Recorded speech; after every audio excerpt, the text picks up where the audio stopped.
باپا جان، آپ نے ابھی ایک سوال کے جواب میں ارشاد فرمایا کہ پیر جو حکم دے مرید اس کو مانتا چلا جائے،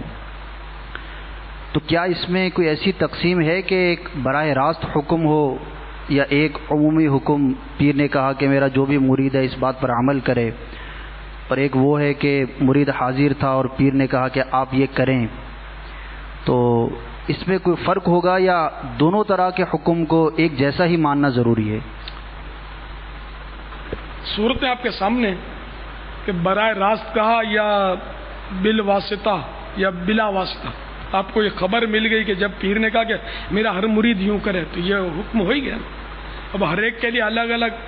جیسے کہ اللہ تعالیٰ نے ارشاد فرمایا،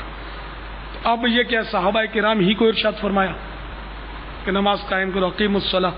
تو یہ وہاں تو یہ کہ بعض احکام ایسے ہیں کہ جو مخصوص ہیں، بعض احکام یہ کہ عام ہیں، تو جو حکم عام ہو وہ عام ہے، جو خاص ہو وہ خاص ہے۔ تو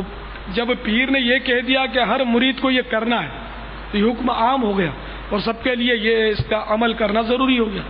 جیسے قرآن کے بہت سارے حکم، اقیم الصلاۃ یہ عام حکم ہے، اب ہر مسلمان کے لیے نماز فرض عین ہو گئی، جو عاقل بالغ ہو گیا اور جو شرائط پائے گئے تو نماز اس پر فرض عین ہے۔ اسی طرح پیر کا ہر حکم